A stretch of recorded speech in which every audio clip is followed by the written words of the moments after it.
Era uma vez, no grande reino do imperador Akibar, um homem sábio e curioso. Ele adorava desafiar seus cortesãos com enigmas e perguntas difíceis. Um dia, anunciou um concurso especial. Daria uma grande recompensa para quem trouxesse a pergunta mais difícil do mundo. Os nobres e sábios do reino se reuniram para pensar. Todos queriam impressionar o imperador e ganhar a recompensa. Mas, por mais que tentassem, ninguém conseguia formular algo realmente impossível de responder. Foi então que Birbal, o ministro fiel, adiantou-se calmamente. Birbal era conhecido por sua inteligência afiada e criatividade. Ele sorriu para Akibar e disse: Majestade, tenho a pergunta mais difícil do mundo. O imperador ficou intrigado e pediu para ouvi-la imediatamente. Birbal olhou para o céu e perguntou: Quantas estrelas existem lá? Akibar ficou maravilhado com a simplicidade e profundidade da pergunta. Sabia que as estrelas eram infinitas e impossíveis de contar.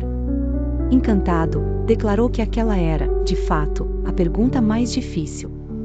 A recompensa foi entregue a Birbal na hora, mas os outros cortesãos não ficaram felizes. Invejosos, os cortesãos começaram a murmurar entre si. Achavam injusto que Birbal tivesse ganhado tão facilmente. Então, Akibar, sempre justo, decidiu testar ainda mais a sabedoria de seu ministro. Disse: Birbal, agora você precisa me dar a resposta para essa pergunta. Birbal pensou por um momento e respondeu calmamente: Majestade, a resposta está escrita em um papel dentro desta caixa.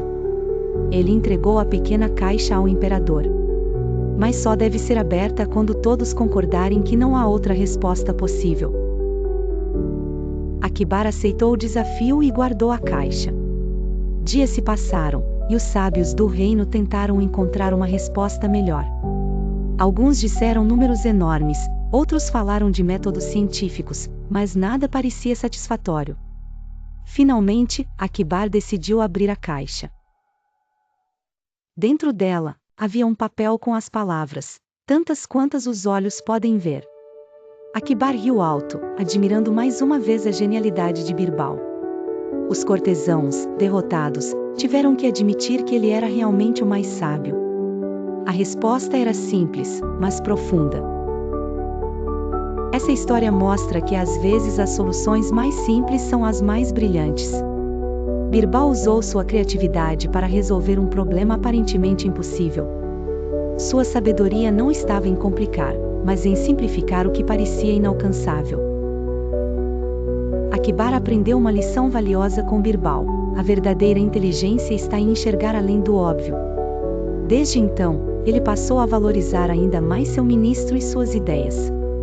Os cortesãos invejosos também aprenderam a respeitar Birbal. No reino, todos começaram a contar essa história como exemplo de sabedoria. As crianças amavam ouvir sobre as aventuras de Birbal e sua habilidade de resolver problemas. Seus feitos tornaram-se lendas, transmitidas de geração em geração. Hoje, as histórias de Akibar e Birbal continuam populares na Índia e no mundo. Elas ensinam valores como humildade, criatividade e justiça. São contadas para inspirar os jovens e adultos a pensar de forma diferente. A pergunta sobre as estrelas é lembrada até hoje como um símbolo de sabedoria. Mostra que nem sempre precisamos de respostas exatas para questões complexas. Às vezes, basta enxergar o mundo com olhos curiosos e abertos. Assim, a história de Birbal e sua pergunta sobre as estrelas permanece viva. Ela nos lembra que a sabedoria não está apenas em saber muito, mas em usar o que sabemos de forma criativa. E assim, ela continua encantando corações pelo mundo.